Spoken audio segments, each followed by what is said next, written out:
Hey everybody, I want to talk about the chapter 4 skills lab, packet tracer lab, whatever we want to call it at this point in time.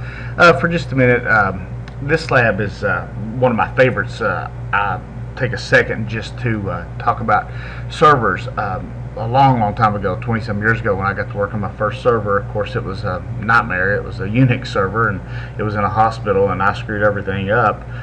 But and I wish I had software like this to practice with.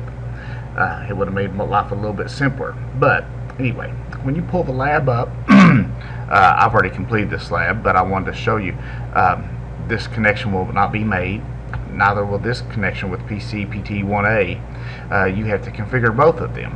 I'm going to go ahead and click on this one because the first steps that it tells you to do are to go here and repair and test the topology. This server had been replaced, so you have to go in and you have to configure it. First you have to turn it on. So you go over here and turn it on, and once you get it turned on, you have to go and configure it, and you have to set the gateway address and the server address. You then have to go and turn HTTP on and HTTPS. And if you've never worked with a server, this is a real common thing.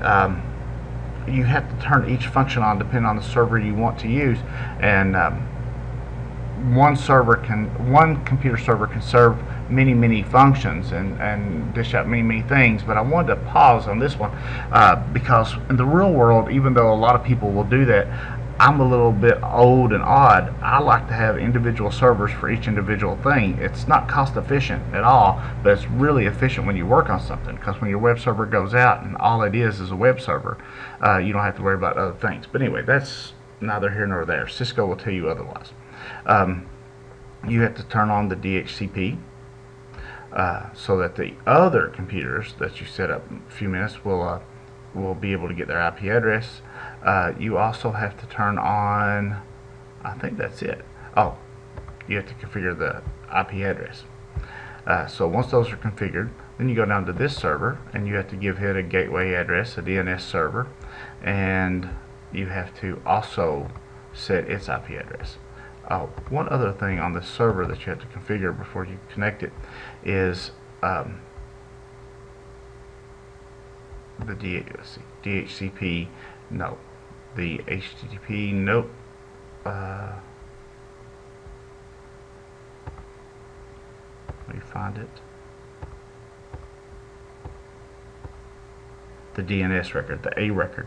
If you're not familiar with A records, if you ever own a website, you have to go in and tell the server that you're using to push out your web pages that the address is associated with the domain name. And this is an example of what it will look like when you get done. It's eagle-server.example.com. It's an A record to 192.168.254.254, which is this computer.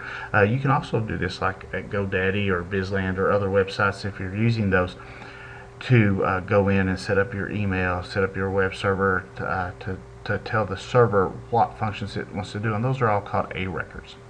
Anyway, I want to test to see if I finished it. Check results. By the way, this is a handy tool. It's new to this version, and it says congratulations, you completed it. Anyway, I just wanted to talk about this for just a minute and give you a little overview of it before you start on it. You have a good day, guys.